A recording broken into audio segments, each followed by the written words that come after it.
Son of a bitch.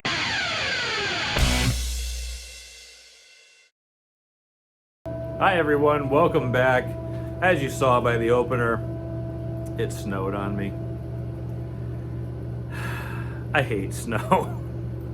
When I was a kid, obviously snow was cool because I could go sledding. My mom and dad's house had a huge hill I could go sledding on, but now as an adult that works outside, I don't like it anymore. So anyway, that's what I get for living here, I suppose. Thank you all so much for watching. I do appreciate it. Please subscribe, please like, please share it with your friends. All these things are free for you to do, and it helps me an absolute ton.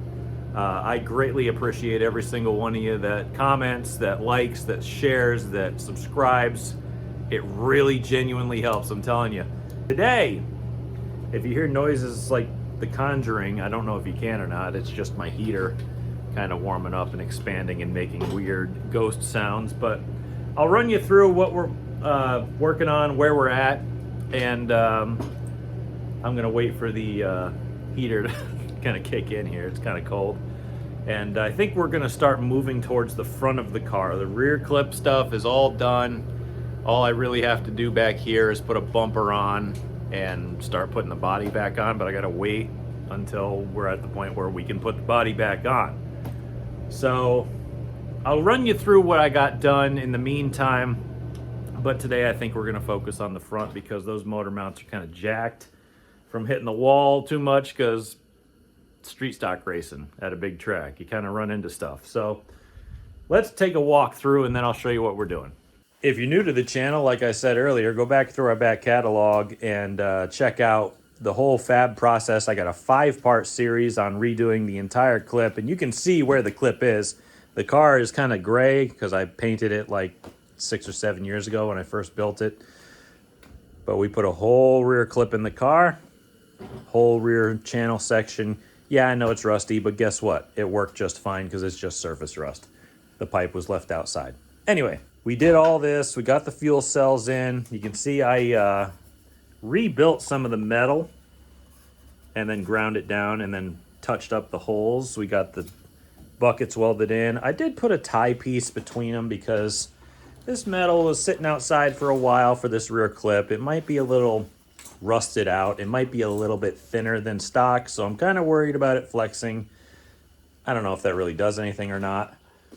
I did listen to the comments and I put an extra bar in the fuel cell protector bar. The whole cage is done, by the way. I did put caps on it. I said I was going to buy them, but I made them because why wouldn't I? I even got the battery box put in, and I welded a bolt so that I can attach the negative ground cable to the chassis. So that basically completely finishes the rear so that we can put this back together. It's ready for reassembly, essentially. Like, I had to come under here and like trim some of this stock spring bucket out because I'd left a little lip and it was interfering with the spring travel.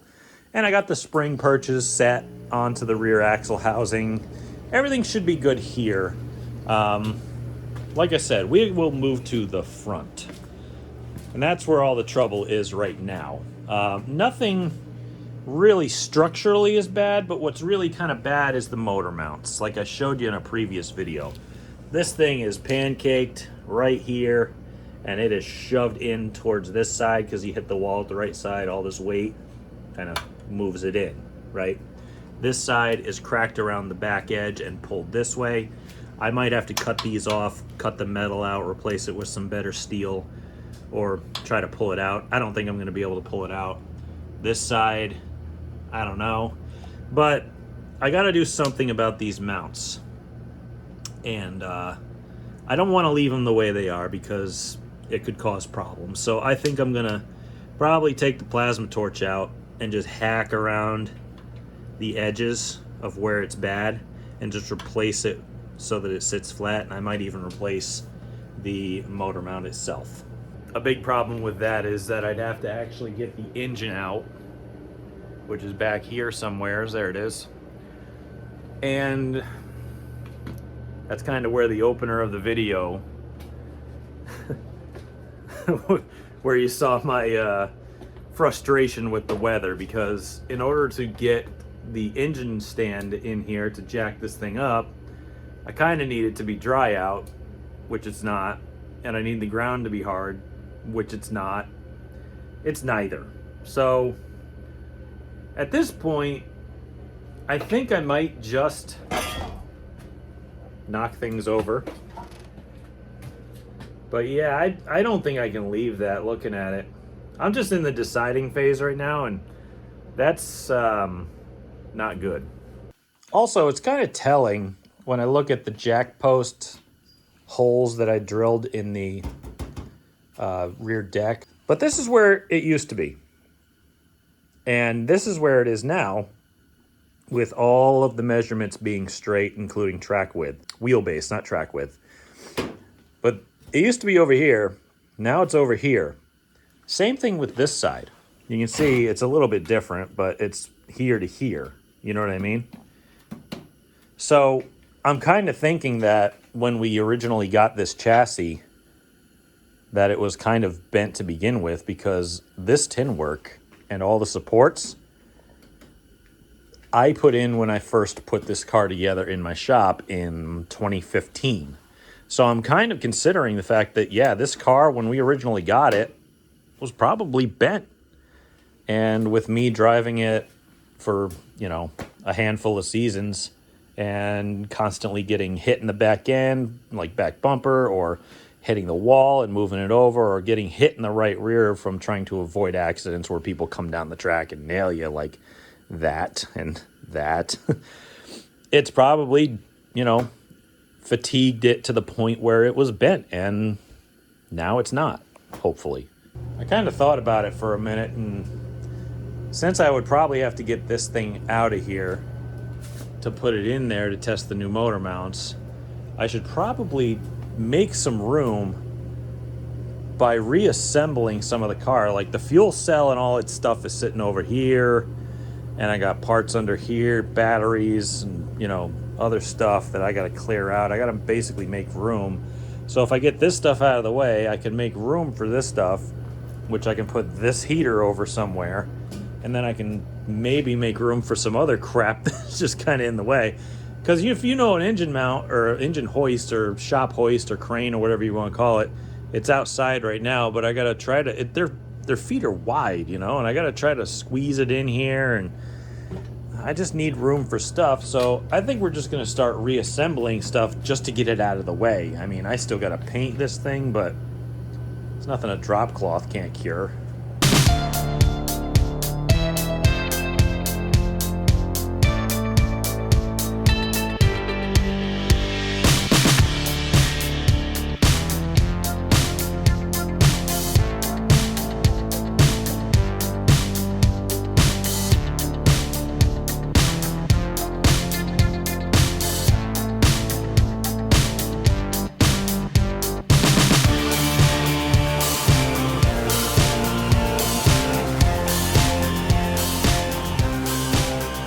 I know it doesn't seem like much, but the more I work on this thing, the more it becomes a race car again, and the more excited I get. It's a lot of hard work that I put into this thing that's finally starting to take shape, and man, I'll tell you what, I've got a great sense of pride in all the work that I've done here, and it's it seems like I'm kind of tooting my own horn, but this was all done by me, like literally by myself.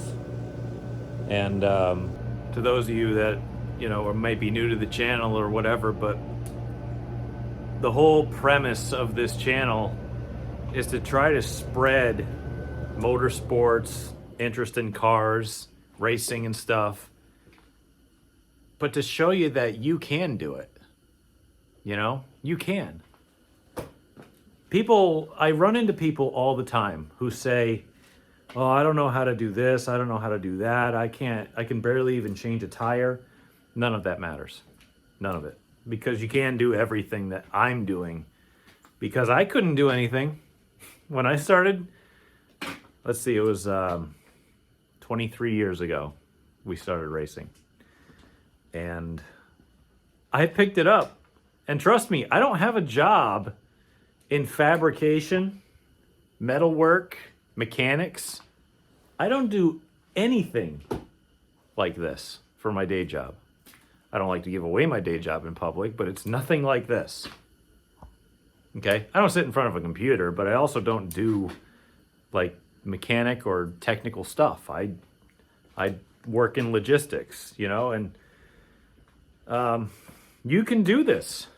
Like, oh, I don't know how to weld. Okay, we'll go buy a welder and figure it out. That's how I learned.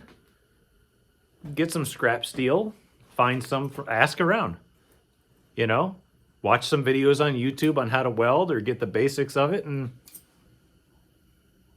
figure it out. I didn't know how to fabricate. I didn't know how to weld. I didn't know how to set a race car up. I didn't know anything until I dove in and did it.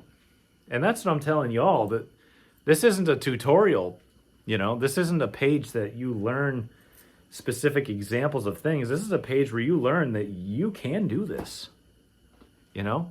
It's not as far-fetched as you think. You can do this stuff. And we can spread racing to the masses, and we can enjoy motorsports before it all goes away someday because of urban crawl or whatever the hell happens to it, you know? You just got to get out there. You got to be brave enough to try stuff. And you have to be willing to fail. I'm fully willing to fail. If you've ever watched this channel, you've watched me fail actively, especially in the last year or so. And I'm fine with that. I don't care.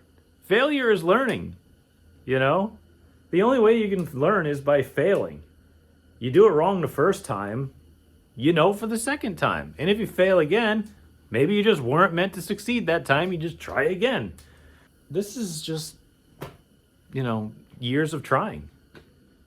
And I'm not saying you're going to get it immediately. I'm not saying you're going to get it right off the bat. You're not going to get it, you know, maybe in a year or two. But if you try, you'll learn something. And that's where I'm at. Building race cars when it isn't my job. But anyway, I got to get back to work. Like I said, I'm just kind of gushing over this thing because I'm just glad with how it came out. Let me show you a little bit of the fitment of it. Like now that I got the fuel cell in, it's kind of interesting to look at the fitment of it, and it's like, yep, that fits. Yep, that fits. Like, it's as tight as it can possibly be.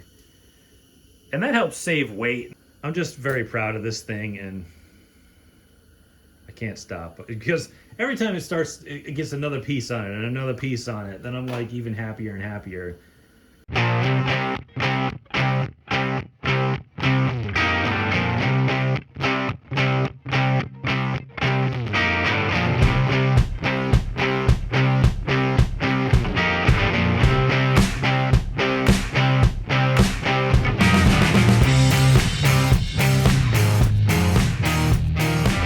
Tell you what, Harbor Freight is like a buffet. There's a lot of crap, but sometimes you come across something that's actually really good. And this like extended reach pneumatic cutoff that I bought, a little bit pricey. It was like 130 bucks, which for one of these isn't that bad, but it's Harbor Freight. This thing is not only beefy, it works awesome. But anyway, no free ads. I wish they would give me money, but they don't. This thing is, wow, really bent. I bet you I can get it back straight if I just stick it between two pieces of wood and just smash this side where that center hole is with a hammer and knock it back straight, cut the welds off it again. And I'm wondering if I can actually get this straight. I might pull the fuel line out and just hit this with a torch and get it cherry red and use a big pry bar and just try to push it back up from the middle. I could try that and then maybe just stick this thing back in the original spot. I don't know. We'll figure that out. Over here on the engine, you can see this motor mount is, well, behind the fuel pump right here. There's the motor mount. It's kind of a little flap here. You can see that it is bent down. And it looks like I kind of cut it apart and tried to move the motor around. So I'm going to have to probably work on that one a little bit to get that flat. if just hammering this thing out doesn't work, or it bends it the wrong way, or something just doesn't happen the way it should, I probably will cut out the left side. And I can actually show you how to make some ghetto motor mounts.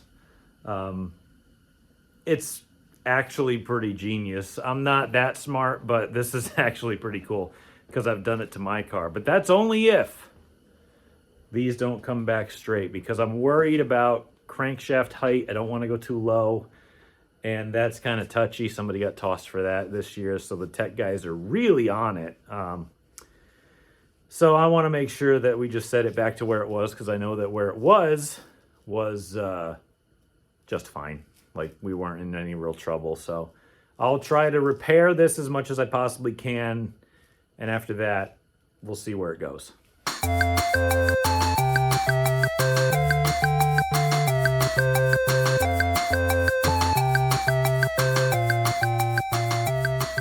As you can see in the time lapse, I got it off and pounded it flat. I mean, it's basically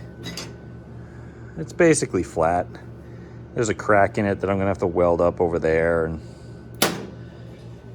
I'm trying to get the fuel line off of the shutoff down there, but it is just locked on there. I guess it's a good thing, but I can't get it apart to work on it because I don't want to be using my torch around the fuel line, because I could damage it or catch fire or burn it or whatever. So I wanted to get this out, but it ain't coming out, so I got to figure something else out. But I think that's going to do it for today, at least, because I got to go get my kid off the bus and do some other stuff. So we'll probably get back in the shop tomorrow and see if we can't get this apart and figured out. Back in the shop for day 2 of whatever this video is, and I got the fuel line out of this frame right here, and that was a real pain. I mean, I just went to Home Depot and grabbed a plumbing fitting. I think it was just a shark bite fitting that was literally the same size as the fuel line. It's probably 1/2 inch or whatever the hell I use. I don't even know, it was so long ago, who the hell knows. I had to take a small screwdriver, a real thin one, and kind of just stick it in there and kind of, you know, break the seal on it, and it still wouldn't come off. It was like a compression fitting. But anyway, I got the thing out. I'm going to try torching this frame in the front first and see if I can't get that to at least come out a little bit. And if I can't, then I'm gonna start cutting it.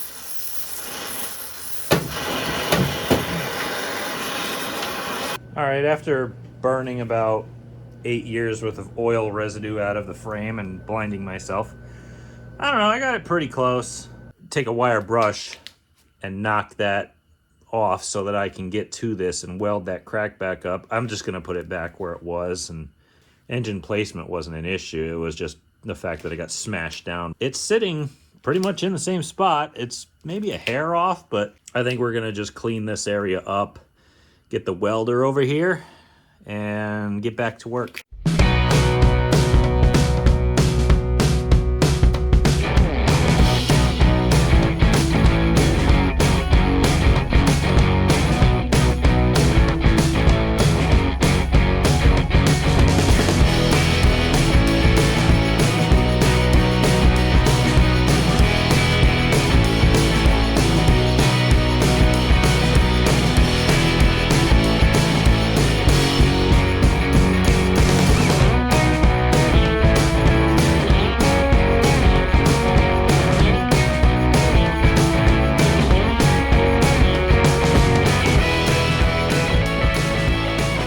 Genuinely don't know how this welder hasn't run out of gas yet, even though for some reason it's still a little bit high on this one, but whatever.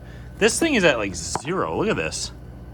It's probably below the needle on 0, but it's still making pressure. I don't know. I don't get it. At least I got a spare. Man, I'm looking at this bumper and it is just trash. Like, do I even bother putting a new pipe on it with how I race? I mean, or do I just kind of, oh man, this thing is just worse every time I look at it, because that ain't straight. This bar here is that way and the frame is not, and I really should just take the time to build a new one. These bars are cracked because they got bent down. These bars are crap. Look how many times I've put this thing back together. Like, here's a weld. Here's a weld. I've probably sleeved this and put a corner on it a few times. This looks like it's been welded 2 or 3 times. This looks like there's 2 or 3 welds on it. This has been cut off because it got whacked for some reason. This has definitely been hit more than a few times. This is smashed completely flat. I really should come up with some kind of different, yeah, look at this. This is 3/4 tubing. That's kinked. This is smashed, completely smashed. Smashed. Again, here's another thing I probably put on 3 or 4 different times because I have a plasma torch and sleeves. Smashed. I even had to make it wider with ghetto means because I've compacted this completely flat, so I needed to space the fender out. I really should just put a new one on. But now that the motor mounts are at least back where they used to be, we can start the reassembly process by grabbing the motor over there and the transmission and putting that back in and starting to put all of the suspension back together and drive line back together, and then we can start thinking about putting the body back on it, which is sitting in the trailer outside. And I mean, reassembly is not going to be too big a deal. I do have to bust these ball joints back apart because I took the springs and shocks out, and I don't even know what the suspension rolls are going to be, so I'm kind of waiting at this point. I'm kind of in limbo at this moment because I have to wait for the rule book to come out so that I can see exactly what I have to do. And that's not stopping me from working because I have a lot to do, let's be fair. I still have to put the body on. I got to figure out the rear bumper situation. But I got to put the fuel line back in that right front part. I'm hearing a lot of rumors about rule book, and I'm waiting on that so far. I wish there was a lot more fun stuff to share with you, but this is where we're at right now. I think for today I'm done because I actually have free time. The family's gone. They're doing their own thing with the kids and stuff, and I got dad time, and I'm just wasting it in the shop instead of actually relaxing for once. So then again, I say wasting, but time spent doing what you love is never wasted. So I think I'll go enjoy some free time for once instead of sitting in this hazy, smoke-filled garage, shortening my lifespan. All right. Okay, I decided one more day. As you can see, I actually got the walkway, or runway I should say, pretty clear all the way up to the engine and transmission. I was thinking about changing the transmission, but then I was like, who cares? If I want to change that, that can be a game time decision 4 months from now. But as for now, all the heat that I'm putting in the garage is a completely moot point because I have to open the garage door, get the engine hoist in here. Hopefully I can get this done quickly and get the damn door shut and just slam the motor in so that my phone or camera or whatever I use to film time lapse doesn't freeze and kill the battery. I'm also working on possibly getting a new welder. Stay tuned for that, but for now, more time lapse.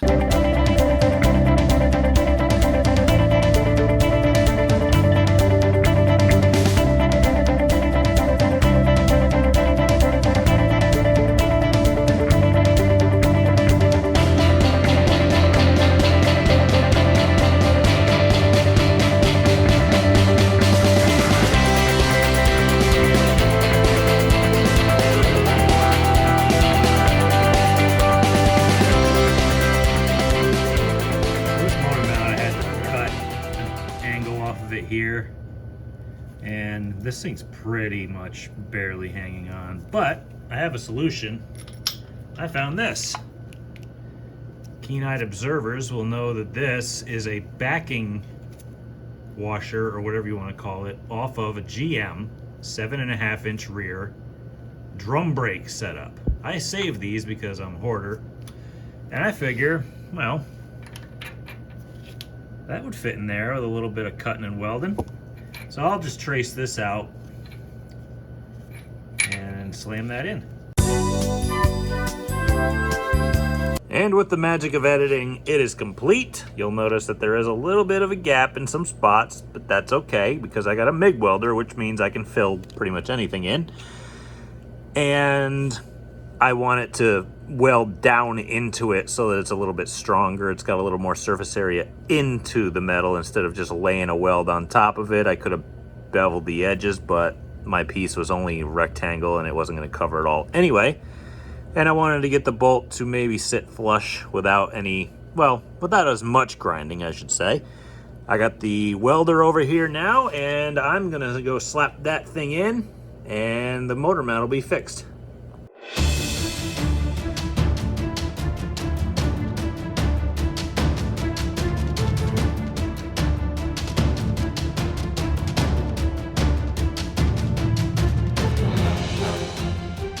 Well, there you have it.